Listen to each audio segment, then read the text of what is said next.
deck. Esper Dragons, much more stock of the two. You're going to find, as I mentioned, Jace, Dragonlord Ojtai, Dragonlord Silumgar, and then 3 Painful Truths, some dig through times, stuff like that. So a bit of an interesting build here from Wijaya. Painful Truths is a very popular card, I think, coming into the weekend. I mean, we were talking in the pregame.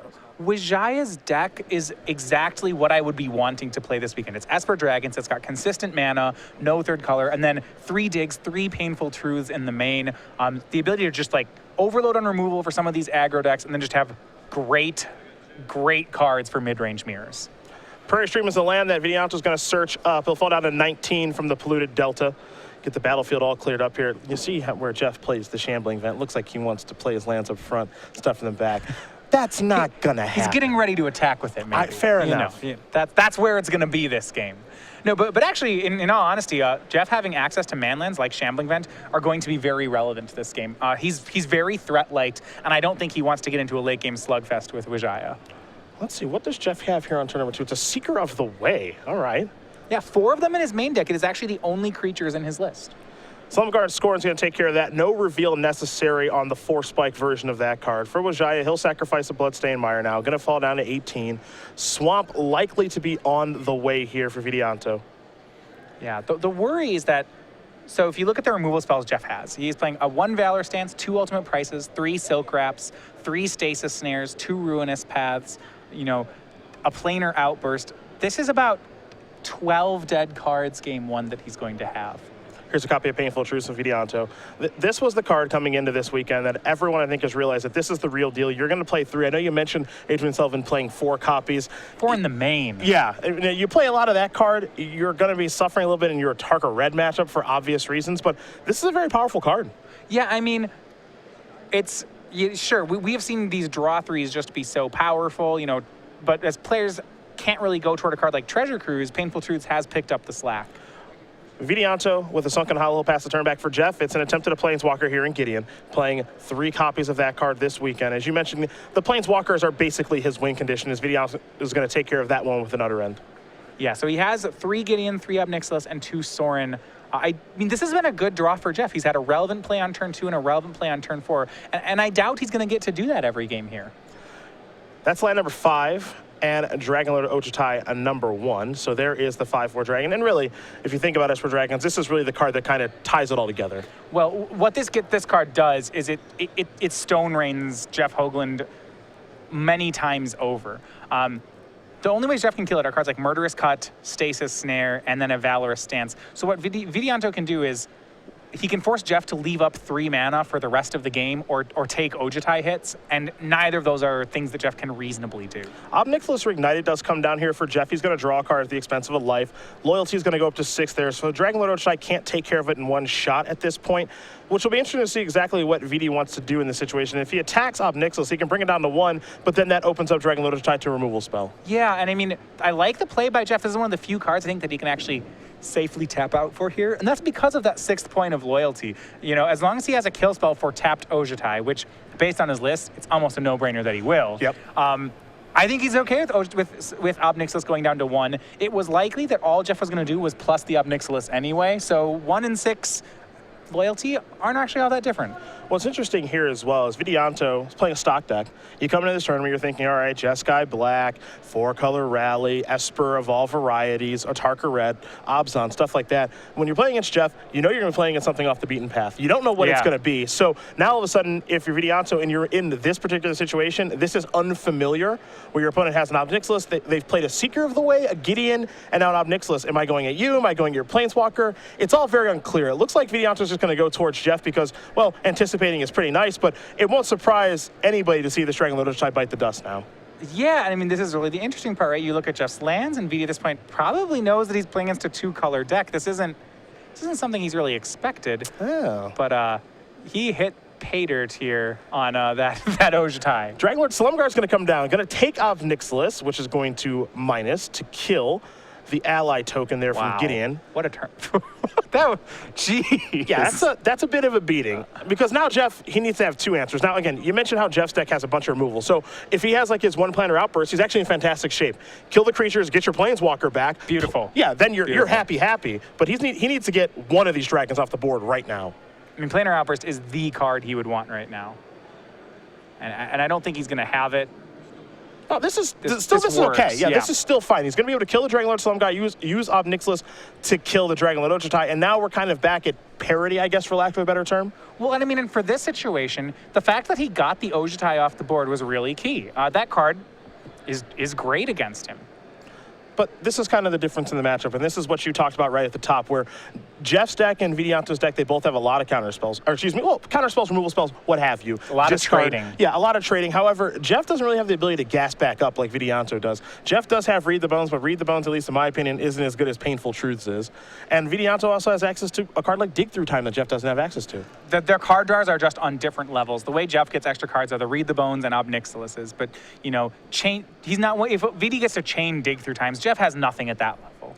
What Jeff would really like in this sort of deck is a card like Phyrexian Arena. Yeah, I mean, it's why he's playing Ob Nixilis, Yeah. right? But unfortunately, Ob Nixilis can be killed a lot more easily than an enchantment. Gideon is going to come down here for Jeff yet again. He's going to cash, I thought he might cash in for an emblem, but he's just going to make a Knight Ally right now. Now, one thing that Jeff does have access to that Vidianto does not is Secure the Waste, and he has three of those. Yeah, so that's going to be one of his big payoffs. And we haven't seen, I mean, we saw some of it. You know, Gideon plus Secure the Wastes is really a good win here. And can come out of nowhere. And what'll be interesting is because you mentioned, you know, black-white control, not a known quantity. Jeff may be able to catch Vidi unaware with something like Secure the Wastes, play Gideon emblem, win. Well, the pressure's on now because Ugin is here. It's going to minus to take care of the Knight Ally and Gideon, and this is the kind of card that demands an answer right away. Now, Jeff does have access to cards like Utter End. He can use Shambling Vent to get a little bit of work done here, but he's got to get this thing off the table. Here's a Read the Bones to look for some help. Yeah, Jeff going to try to keep pace. Now, fortunately, he does have some cards that can just straight up answer the Ugin. He is playing, you know, some copies of Ruinous Path. He has some copies of Utter End. It's not impossible for him to get the Planeswalker off the board, but he has a lot of pressure on those cards to do it, because outside of them, he doesn't have too much. And Jeff has resolved Read the Bones, fallen down to 12, has found some more cards. Oh, he's going to fall down to 10 now, it appears, because he's going to go digging even further. Scry 2 here, will Jeff. Both those cards are going to go to the bottom. 2 cards coming here for Hoogland. I think he needs one of those kill spells for Ojutai, or rather for Ugin. And I think some of the game one knockness we were talking about is really showing up. If you look at what he drew off Read the Bones, he hit a Silk Wrap off it, for example. He has 3 in the main. Yep. Like I said, there are around 12 dead cards. That's a third of Jeff's spells that just don't do anything. What's next here for VD? Oh, it's time to gas back up again, huh? A little Painful Truths. When one player's casting Read the Bones and the other one's casting Painful Truths, it just night and day. Night and day. It really feels that way. Look at VD as he has to play cards this turn so that he doesn't discard. Ugin's going to go up to 5. Jeff's going to take 3. He'll fall down to 8. As you mentioned, now VD's got to get his hand a little bit emptier by playing some cards. Duress isn't a bad place to start. Yeah, what a problem to have on his side, right? Take a look at Jeff's hand here. You're going to find a Sorin. Looks like an ultimate price, a Silk Wrap, a couple of lands hiding out over there. Yeah, another kill spell that Jeff has actually gone to, if you're looking at the lands here, he has 3 copies of Blighted Fen in the main. That is the uncommon from Battle for Zendikar that you can use to make an opponent sacrifice a creature. Yeah, the Edict effect that we haven't seen very much in Constructed just yet. Yeah, I mean, I think Hangerback Walker has been one of the reasons that land really never hasn't shown up.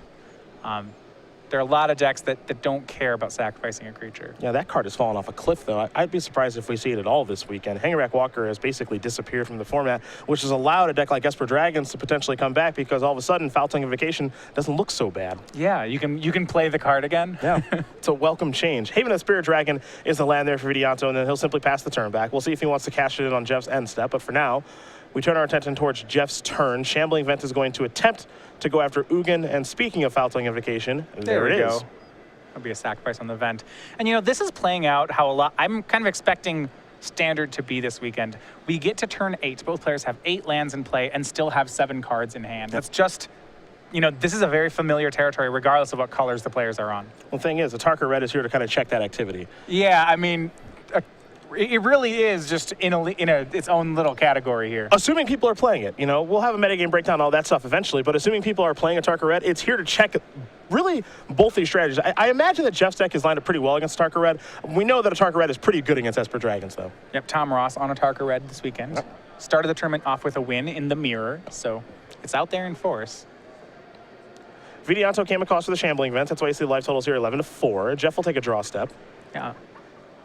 And it doesn't seem like he's found one of his answers to Ugin, the Planeswalker, which may just be too much. Now, yeah, this is an interesting concession there by Jeff, and one that I actually like.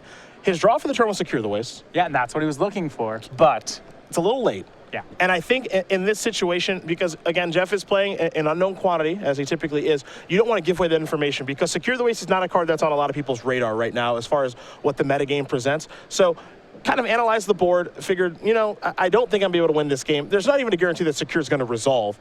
So I like actually concealing that info. Yeah, I mean, he could secure there. Ugin would go upstairs. There's a Haven of the Spirit Dragon in play. It just doesn't seem like he'll be able to survive the next 2 turns, even with a card like Secure. Vidianto and Wijaya does win game number 1 here over Jeff Hoogland. Esper Dragons up a game over Black-White Control, which means we'll take a look at the sideboards here for each player, get an idea of what they are working with. We'll start with Jeff, who's got 4 Duress, a Transgress the Mind, a Surge of Righteousness, 3 Monastery Mentors, another copy of Planar Outburst, 2 Hallowed Moonlight, 2 Infinite Obliteration, and a Dark Petition. What do you like in Jeff's sideboard and why? Well, he has so many dead cards that I kept talking about in game 1 that it doesn't surprise me to see him have a real live sideboard for this matchup. Okay, let's start with 4 Duresses. I mean, this is a control mirror, and Jeff's got a full play set of them. I wouldn't be surprised if he goes to Transgress the Mind alongside the Duresses. So once he has the discard in, I think he wants to look few more threats to keep pressure on Vidi. So Monastery Mentor also seems excellent in the matchup. I wouldn't be surprised to see him use Dark Petition either. These games are going to go long enough where I think he'd have time for that card, even though it's expensive. Other side of things here for Vidianto. 3 Monastery Mentors, 2 Irrational Clerics, 2 Negates, 2 Duress, 2 Self-Inflicted Wound, 2 Tasker the Golden Fang, a Languish, and an Ultimate Price. All right, so if you're Vidi, you have to feel this one out as far as what he'll bring in. I do think Duress is good on his side as well, if he recognizes it's a control mirror. A card like Tasker actually also feels pretty good in the matchup. What Vidi will have to wonder is what cards he's going to get away from. Ultimate Price is probably not very good in this matchup. He does have some of those in the deck. Crux of Fate, he hasn't seen Secure the Waste yet, so he may get away from his sweeper there as well. So I'd expect to see him go toward Duress. Negate seems fine as well. I'll be interested to see whether or not Monastery Mentor comes in the matchup for Vidi's side. Well, those are the options there for both players. Just shuffle up, get ready here for game number 2. In the meantime, we will talk about the StarCityGames.com holiday sale taking place from December 1st all the way until the new year. Right now, up to 20% off select promo lands. This particular sale will end Monday at 10:59 a.m., but be sure to check the website all month long. New items added at 11 a.m. East Coast time from Monday to Friday. Stocking stuffers all month long as well. StarCityGames.com holiday sale, December 1st until January 1st. Now, I do know that Jeff Hoogland, someone you're pretty familiar with, kind of in your area, a little PTQ action. He does love to brew. And of course, for Jeff, he is 24 years old. He's got an invitational top 8, 10 Open Series top 8s. And what it doesn't say here is he doesn't like to play stock decks. No, Jeff has definitely been someone to play his own decks. Even from the beginning, we saw him on the Open Series. He actually had a pretty good breakout with one of the first players to really understand the power behind a card like Desecration Demon. That was like one of his first innovations. So, and we've seen that from then on. He'll go through different iterations. You know, he's been a big proponent of Jeskai decks in Modern, along with Kiki Chord decks. Recently in Standard, last year he was on the Teamer Mage all year, and now you see him going to something like Black-White Control. I can appreciate a man who likes to innovate. I can. Always brewing, never going to play. I seriously don't think I've ever seen him play a stock deck. I'm not kidding. He's never just I don't think he's ever just like, I give up. I'm just going to play, Jeskai Black or whatever. I don't think I've ever seen it happen. The closest we got, I think, was the Players' Championship last year, where in Legacy he was going to play Death and Taxes. Okay, yeah, he had it registered. Yeah, that was that's honestly, I think, the closest he's ever gotten to just playing something that everyone else will play. People will know what he's up to. But one of the things about him is you do get small advantages from people not knowing what your deck does. Yeah, absolutely. I mean, we've mentioned that before, and he recognizes that and plays it well. Like you saw that last game, him not showing Secure the Waste game 1. That's a kind of decision that Jeff's very familiar with as far as when to show his hand. Yeah. So we're going to see exactly how he does on a sideboard. Again, he's got some discard. He's got access to Monastery Mentor. He's got some Infinite Obliterations. If he wants to try to go that route, the Dark Petition can tie the room together. I imagine he'll be on the play here for game number 2. Vidianto did take a mulligan here, so he will scry from the new Vancouver mulligan rule. And we'll see if he wants to keep that card on the top or on the bottom before game number 2 does begin. And to the bottom it'll go. It's a Shambling Vent to start game number 2 here from Jeff. For Vidianto, a Flooded Strand. He'll pass the turn back, Jeff, with a second copy of Shambling Vent. Vidianto going to keep his Flooded Strand on the battlefield. No sacrifice just yet.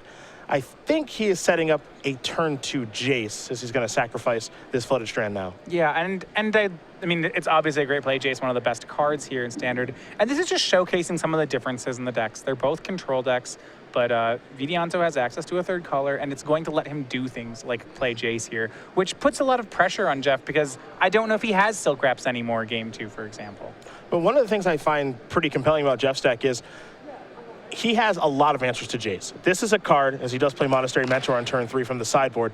This is a card in Jace where he's got so much removal in his deck that you have to imagine Jace isn't much of a problem for him. But as you said, the Silk Wraps might be out of the deck now since he didn't see Jace in game number 1. Yeah, but I mean, the thing is, this is going to be a problem. He didn't kill it. And you see Vidi with a copy of Foul Tongue Invocation in his hand. He's already got 1 loot set up on the Jace. This is, I don't know if Jeff can kill it next turn, but he better. Things are going to get bad real quickly. Now, the question here is, does Vidi have the black mana? Well, if he's discarding a black mana, it leads me to believe that he does have one. Yeah, he has 2 basics, so fetch lands are pretty live here. I think he's going to discard the black mana and then fetch for it because he wants to get up to 5 cards a turn quicker for the Jace. He's on the hunt here for a Sunken Hollow, was hiding out on top of his deck, so he'll search that up. You mentioned Foul Tongue Invocation. That might be on the way here in just a moment here from Vidianto. Yeah, I don't particularly like Jeff's keep this game, mainly just because I don't, if he doesn't have a kill spell here, I just don't feel like this hand can interact with a Jace at any level. Jace put a lot of pressure on you. Okay, there is a kill spell. It's an expensive-ish way to get it done in Murderous Cut, but Jace is off the battlefield. However, Vidi is looking to probably gas back up because he just drew another copy of Painful Truths. Yeah, I mean, Vidi's hand is Painful Truths and 2 Dig Through Times. So we were talking about, you know, the ways the decks are not symmetrical. That's 3 of them right there.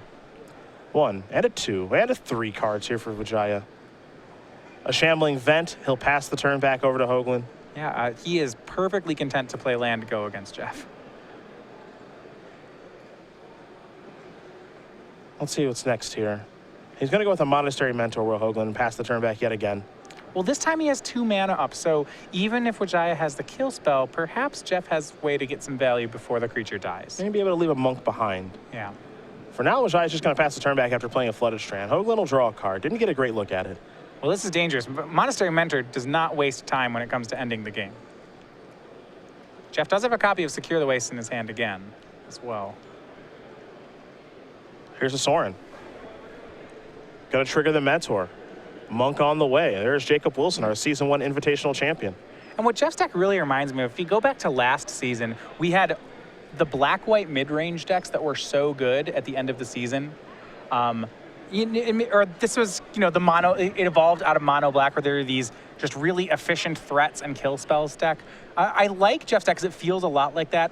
It's missing an effect like Underworld Connections to tie it together. Connections, Phyrexian Arena, something like that. Just a steady source. Likely at the cost of a life, yes, but a steady source of card advantage. So it looks like Wijaya did sacrifice a fetch land to get a Prairie Stream. Yeah, it'll be interesting to see if he's kept in a card like Crux of Fate. This one, Scatter to the Winds. Okay, so that's going to take care of the Sorin. Now, the Monastery Mentor will get to come across here for 3, given that prowess trigger. Yeah. I actually like the pressure this has been doing. We have to remember, Painful Truths does deal 3 damage in addition to drawing cards. It felt like game 1 that just didn't matter at all. But because of Monastery Mentor, I do think Wijaya has to be slightly more concerned. Here's Dragonlord Ochitai. Hoogland will draw. Remember to secure the waste in hand. Yeah, Wijaya is a lot closer to being dead than he realizes. And then I have to wonder whether he's kept any of his sweepers in. He had a Languish on the board, 2 Cruxes in the main. Didn't see Mentor game 1 for obvious reasons. It's not in Jeff's main deck. Right. Now, it looks like Jeff's hand, if I have a good glimpse of it, looks like just 2 lands and secure the waste. So trying to show some strength here. Yeah, well, he doesn't have 2 non-creature spells, so he can't actually attack into Ojutai unless he wants to bluff into it. Well, that'll answer that question.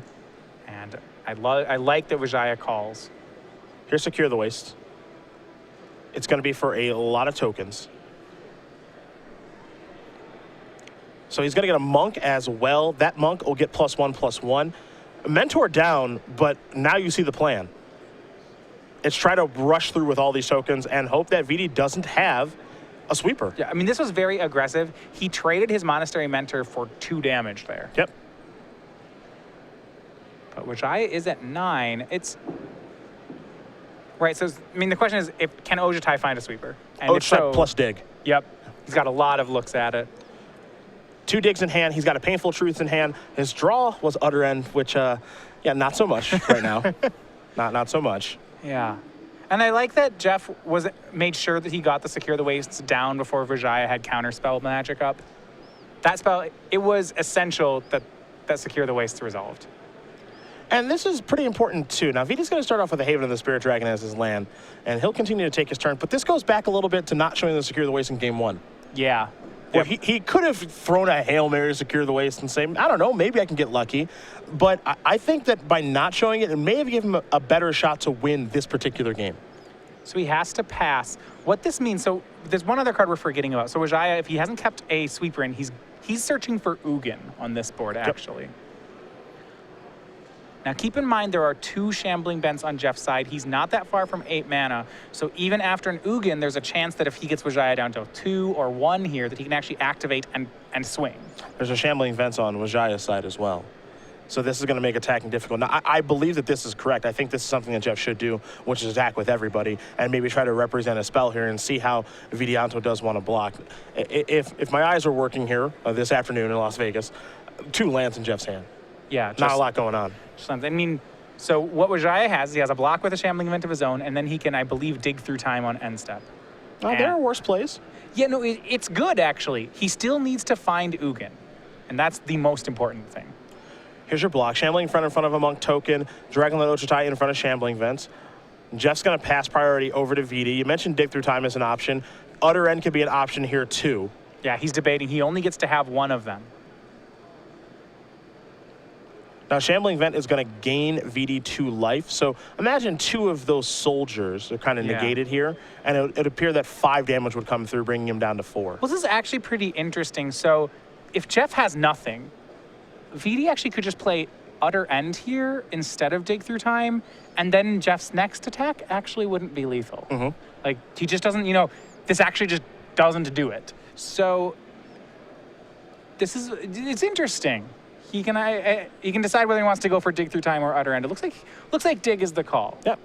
He's just going to pass priority in the attack step. Damage will be dealt. Vidianto's going to fall down to 4.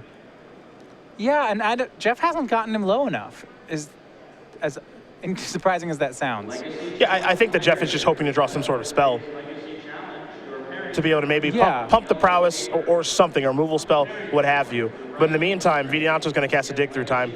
He'll delve away 4 cards, pay 4 mana, and now he gets to take a look at the top 7 cards and take 2 with him. Right. I mean, if Jeff finds a Gideon, that would be game over, for example. Very true. Cash that in for the emblem. Yeah, and that should almost certainly be enough unless VD has a sweeper here. Looks like he doesn't have a sweeper, and maybe he's picked up a Negate. As I mentioned before, if Jeff doesn't have him dead on the board, a card like Negate has a lot of value here. And Jeff's deck is very spell dense this weekend. In the creature column, we have 4 Seeker of the Ways in his main deck. That's it. The rest of the cards look like they can be countered by Negate. And then in his sideboard, the Mentors have been useful.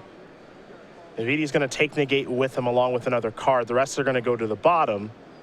Don't think he's found Ugin just yet. As you mentioned, if he finds Ugin, it's all over.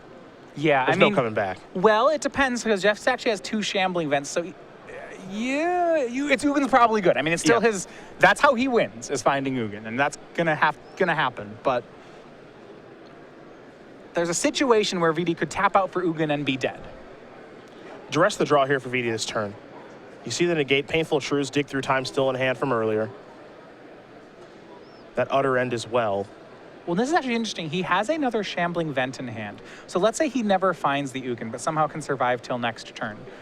2 Shambling Vents as blockers should actually be enough to keep off the army of Secure the Wastes tokens. We're going back Jeff's way. So we'll take a look at his draw step. It looks like it may have been another land here for him. He'll play a Swamp. Well, I mean, if you know about the Duress in VD's hand, the Negate, then it's kind of a foregone conclusion that Jeff's just not really going to get to have any more spells. Well, Jeff's going to fire up both these Shambling Vents. Well, here we go. Can you get enough damage across? It will be 7 unblocked creatures. Vidi would only gain 2. He needs to remove 2 creatures for this to work. You put 1 Dragon Loach Tie in front of a Shambling Vent. You put a Shambling Vent in front of a Shambling Vent. That puts you up to 6. And 7 are getting through, Yep. so we need 2 kill spells. Or something of that sort. Yeah. Jeff may have chipped away just enough. Yeah. We'll see. If he has 2 cheap kill spells, say like a pair of ultimate prices, that'll do it. There's block number 1. That's block number 2. So if he blocks here, he could... Yeah, and I think he's looking at, okay, he can tap out and utter end another Shambling Vent. Yep. Then he gains 6 and lets 6 through. Now, that's interesting, right? Goes to because 6. the turn previously he could have cast Utter End, but he opted for Dig Through Time. And if he goes with utter end, he does survive there. I think he might get an additional turn, but that was not the case. So Jeff Hoogland going to tie things up here against Vidianto Wijaya. Black-White Control and Esper Dragons getting ready for game number 3. You see some of the powers secure the waste there on display. And now you see Vidianto immediately going back to the sideboard. Yeah, he needs sweepers now. Yep. I mean, I think it became pretty clear that he wasn't playing with any in his deck, and that caught him. You know, Jeff making a great play by not showing it game 1. It really pays rewards down the line. Yeah, that was really the kind of interesting thing in game number 1 is, you know, how much does concealing information, how much is that going to pay off in this particular match? And I think for that particular game, it certainly pays off. And now I'm curious to see how Jeff wants to sideboard. Is he going to bring mentors out? Is he maybe going to cut back on secure? You know, what does he want to do? Because now Vidi's playing a bit of a guessing game. Well, I'm not certain that Jeff can completely get away from mentors plus secure the wastes. He can go down on them, and I think Jeff will know that he's playing against sweepers this game, but without those 6 cards, I don't know if he has enough ways to win. So he may just have to say, okay, I got game 2 off some hidden information, and now I'm going to have to win game 3 in a little more of a straight-up fight. Well, game number 3 will be underway between these 2 players in just a moment as Vidi does finish sideboarding and shuffling up. In the meantime, we're going to talk about our last invitational champion. That's Alex Bastecki. He is a Germ token here on the SCG Tour, so congratulations to him. We're going to see him next weekend at the Players' Championship. And, of course, for this token, there's not a lot of time left to go about getting it. However, we will tell you the ways here. All of our Open Series players, all of our 5K Premier IQ players, and all orders from Star City Games, $5 and above. And of course, you come to the dealer booth as well. And I don't know about you, but Alex is a bit of a wild card for me at the Players' Championship. He is the big unknown next week. So, you know, I believe he has judged 3 times as many SCG Opens this year as he's played. Okay. So, yeah. Definitely. So he's the representative of the judging community, and every time once in a while you see that, you know, a high-level judge comes through, has a big tournament finish, and no one really knows what decks to expect out of him. I mean, I guess you can say, well, he won the Invitational with Grixis Delver, so maybe you start there. But, you know, like, for example, what does Alex play in Modern? I'm not sure any competitor knows. Yeah, I think that's going to be one of the more fun things to follow. If you take a look at what the players play in tournaments, the players that have qualified, you know, your Joe Lissettes, your Jacob Wilson, your Jim Davis of the world, you got a pretty good idea. Yeah. For Alex, he is, like you said, the big wild card for the tournament. I have no clue what to expect. Maybe Grixis Delver at the Invitational he won was just given to him by a friend. He's just like, I don't have any other deck to play, so just take this. You have no clue what he's going to play. Shambling Vent to start here for Jeff on Vidianto's side. It's a Sunken Hollow. Bloodstained Mire there for Vidi, and now here's a copy of Duress. Bloodstained Mire going to get sacrificed by Vidi. Perhaps we'll see a Slumgar. Well, actually won't be able to cast Slumgar Scorn. It's not a polluted delta, so he's not actually going to be able to cast it. I'm curious why he'd want to fetch right now. I mean, there's the potential for negate. Yeah, he could negate. If he's negating, it feels like if he's negating this, he's protecting Painful Truths. And that makes sense. That's a great start. And that's what he'll do. Yep, there is negate. I mean, if this matchup's about card economy, that's the play to make. But Jeff having none out of it, he has a second Duress. And Duress will show you Foul-Tongue Invocation ×2, an ultimate price, an island, and a polluted delta. So that negate on the Duress was more of an information concealer, I think. Yeah, with that kind of hand, I'm surprised that Wijaya would actually use the negate there. I mean, I suppose that there's a school of thought that you should always negate a Duress, because if negate's actually useful in this hand, then they're going to just take it with your Duress. So, you know, if you're not doing anything else with your mana, might as well. An island there for Vidi, pass the turn back. For Jeff, it's a Plains. When he does have to cast a creature, eventually some creatures will enter the battlefield for him. Those lands are going to slide on back, unfortunately. He's very comfortable with lands up front. Well, what I like here is that information that Jeff gained, now he is going to immediately secure for 2 because he knows that Wijaya has double Foul Tongue Invocation. And there is a secure for 2. 2 soldiers, in we go. Wijaya going to fall down to 17. The follow-up here for Jeff is a Seeker of the Way. Actually, excuse me, that might be Transgress. Yeah, it is Transgress. And that's going to take care of Foul Tongue. Yeah, not the best situation. I don't think Jeff was particularly concerned about Foul Tongue Invocation this game, but at least he hits off Transgress. Yeah. Negate, I believe, the draw there for Wijaya. Flooded Strand was the land. And Negate will actually play pretty well here. I like the aggressive attack here. Fire up the Shambling Vent, come across for 4. Yeah, and how bad is Vijaya's removal? He has a ultimate price and a Foul Tongue Invocation against a player who has 2 tokens and then a multicolored attacker. That's not working how he wants it to. Look, you're going to have to cast these spells eventually. Yeah, I know, but you just hope they aren't both for soldier tokens. Here's Monastery Mentor. All right, well, that's something Wijaya will kill. But I imagine if Jeff's casting it into an ultimate price he knows about, that he's got some value when this happens. Vijaya's going to sacrifice a fetch land. He'll fall down to 10. I think a battle land will be on the way. There's a Prairie Stream.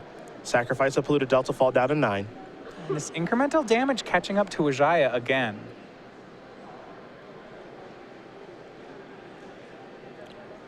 Sunken Hollow is under consideration, but it'll be another Prairie Stream. You know what this means. If Jeff wins this match, it's obviously sideboard time with Nick Miller or Ken Crocker. I think as much criticism as Jeff gets, I think one of the parts of the game where people really don't respect him enough is his theoretical understanding of the game. You know, no one's going to say his in-game, that his decks are unbelievably powerful, that his in-game play is dominant. But what I think he understands is theory. So, okay, if you want to know how black-white control matches up in an unknown meta and what's important and what's unimportant, I think Jeff is one of the best players to answer those questions, and that's how he gets his good finishes too. Read the Bones, going to bite the dust there from Negate. 2 more damage going to come across from these soldier tokens. And now we're going to head back over to Wijaya, who drew a copy of Shambling Vent. Now, I would say that'll put an end to things, but Jeff does have that Blighted Fen hanging out over there. Right, I mean, and just that's what I'm getting at. What a Hoogland thing here to say, okay, I'm going to play 3 Blighted Fens because I actually believe, I understand why they're good and how they will be good. You know, that my deck might be weak to Ojutai, so it's important I play this land. Wijaya going to cast the Silumgar Scorn here. And Jeff is going to pay cautiously. Here's Foul Tongue Invocation. And actually, this is a pretty nice play from Vidianto because he's left with just a land in hand. Yeah, that means that Jeff can't fire up the vent. Right, so here's what happened. Vidianto did not want the Foul Tongue Invocation to get taken. So he decided at one point he was going to cast Foul Tongue at that turn before the duress resolved. Once he's made that decision, then he might as well Silumgar Scorn the duress because let's take a mana from Jeff. Painful Truths, aptly named. Yeah, dear goodness, that is a very painful card to be casting here. Polluted Delta is the land past the turn back. Jeff will draw. He can try to block with Shambling Vent. That would put him to 1 if he fed. Oh, goodness. He is on life support here. Esper Dragons is light on life gain outside of Shambling Vent. Foul Tongue Invocation as well, but you have to have a dragon to pair with it. Here's Read the Bones. Counter. Silumgar Scorn is going to take care of that, revealing Dragon Lord Ojutai. Attack for 1. Vidianto is going to fall down to 2, past the turn back. But remember, Jeff has the land to take care of Ojutai. Yeah, Ojutai's not really much of a threat. Now, that Blighted Fen is playing a huge role in this game. There is Dragon Lord Ojutai. He's got to fade another land drop from Hoogland. Can he do it? Nope. No, Jeff had the land. Did he just have the land the whole time? I think he drew the land. Okay. I think he drew it. And it was a pretty big draw there to take care of the Dragon Lord Ojutai and put Vidianto down to 1. Vidianto will draw. It's an island. He'll play it. Shambling Vents on defense for him. Jeff will draw. You know, and this is where Blighted Fen's doing work. So if Jeff didn't have another Blighted Fen, Vidianto could have attacked with 1 Shambling Vent and left the other one back to block, but he can't make that play. Ob Nixilis is going to come down. Shambling Vents the land here for Jeff. I think Vidianto might be in the lock. Now, Jace might buy a turn. Too many cards for for Jeff now. Yeah.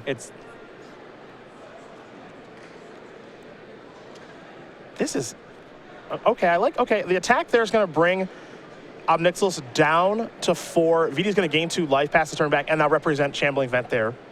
So I don't think Vidi's dead just yet, but Jeff gets the opportunity to just continue to draw cards. Yeah, more cards. Keep going. Looks like he's going to activate a Vent. Come on across here. He does have cards like Stasis Snare that would win the game here when Wijaya goes for the activation. Yes, and that is exactly what he's going to cast. He's going to play a copy of Stasis Snare, going to take care of the Shambling Vent, assuming Stasis Snare can take care of that, which it can, and that is going to do it. Jeff Hoogland's going to win this match here over Vidianto Wijaya, 2-1. Black-White Control is going to take care of Esper Dragons, and for Jeff, with a unique deck as usual, because he doesn't play stock decks, when I saw the 2 deck lists, and when we saw how game 1 played out, where Painful Truce, Dig Through Time, all of this stuff, I figured, okay, this is probably going to be a walk away for Vidi. But Jeff found a solid sideboard